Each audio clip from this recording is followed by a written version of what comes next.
and welcome to Cronkite Cut, where our entertainment news is a cut above the rest. I'm Katherine Hathaway. And I'm Brandon King. Thanks for joining us. On this week's episode, we're talking about the Grammys and some changes in TV. But right now, let's go to Kayla King-Sumner for a fire breakdown of who everyone is talking about right now, Beyonce.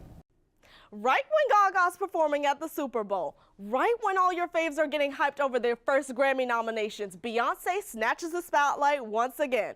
Queen Bee released a stunning photo shoot to announce her pregnancy with twins featuring her daughter, Blue Ivy. The whole world has been shocked. But one thing I love about Beyonce is how well she dictates her personal life and her career. Beyonce determines when she's ready to have children. Beyonce always says when she's ready to drop a chart-topping #1 never been done album. She don't need no promo. I don't even think Jay-Z has even asked for his opinion.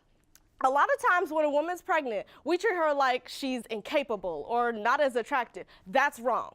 Beyonce will give birth to the first baby, come out, collect her 9 Grammys, go back, give birth to the second one, and drop a new album on the same day. That wouldn't even be a surprise. Now, let's get to the iconic pregnancy photo shoot. Beyonce introduced a new and improved 2017 premium edition of Slay. Beyonce is out here serving floral, majestic, natural beauty, and I am living for it. Many have glorified her for her beautiful body, and now she's redefining those body expectations fearlessly and tastefully. Some people are slightly concerned about their Coachella tickets, though, because Beyonce was due to headline a huge festival in April. We don't know how far along Beyonce is in her pregnancy, but a lot of people are concerned because of the high health risk that twin pregnancy poses. The Coachella organizers say they were not aware that Beyonce is expecting, but at this rate, Beyonce can do whatever makes her feel comfortable because she's about to bless the world 2 times in a row. I'm Kayla King-Sumner. Back to you, Brandon and Kat. Thanks, Kayla. Queen Bee has a ton going on right now. And on top of it all, she'll be performing at the 2017 Grammys. Other performers for the Grammy Awards were released one after another last week. From country pop singer Carrie Underwood to the powerhouse performer Adele and Chance the Rapper. The show is sure to include a variety of musicians to showcase their absolute best style and talent from multiple genres. In addition to the solo acts, a handful of artists have coupled up for special performances. Soul musician William Bell is joining forces with blues artist Gary Clark Jr. for a unique act. Additionally, The Weeknd and Daft Punk will put on their own duo performance. The Grammys will air on February 12th on CBS and will be hosted by comedian James Corden. So Brandon, what do you think of the lineup? Do you have any favorites?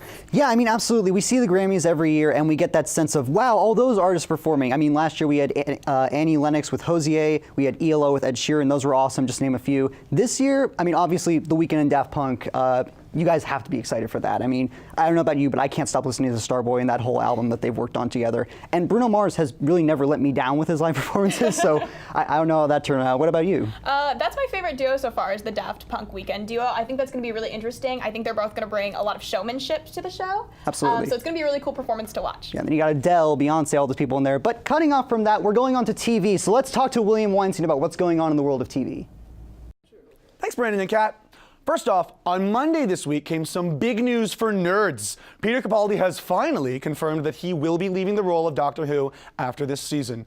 In an interview on BBC Radio 2, Capaldi said, quote, "I've never done one job for 3 years. This is the first time I've done this, and I feel it's sort of time for me to move on to different challenges."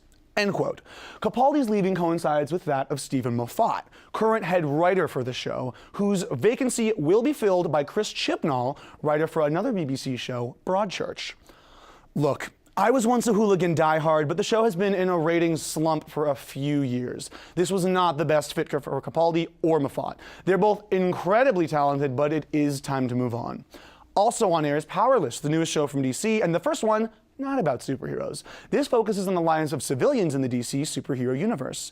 It stars Vanessa Hudgens, the new head of research and development at Wayne Security. Alan Tudyk and Danny Pudi appear as Hudgens' wacky co-workers. Unfortunately, the show was worse than bad, because even bad TV can sometimes be funny. Awkward writing, poor acting, a nauseating amount of cliches, and mean one-liners have concocted a thoroughly disappointing mess. Kim Goodman of The Hollywood Reporter said that, quote, "There's probably an actual working and perhaps even funny show lurking in Powerless," end quote. We will really have to wait and see. That's all from me. I'm William Weinstein, and it's back to you. We're gonna start off with an ancient food that is getting a modern makeover. Ramen noodles. Some survive off of it in college, and some just like how fast, cheap, and easy it is to make. But traditional ramen, it's becoming more of a fad than those packaged goodies. The Japanese cuisine is quickly dominating restaurants in the US. Ichiran is a very popular ramen place in Japan. Guests are completely isolated while they eat. What they do is they pick their seat from a chart, seat themselves in a tiny cubicle, order, and then they receive their ramen without any interaction from waitresses or chefs. This tradition has made its way all the way to New York City. But you don't have to fly to New York to get yummy noodles. Authentic ramen is served right here in Arizona.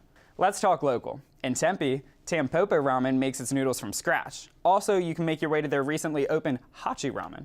If you're in downtown Phoenix, check out Noodle Bar, and Scottsdale residents can look forward to Obone's Sushi Bar Ramen opening in the spring.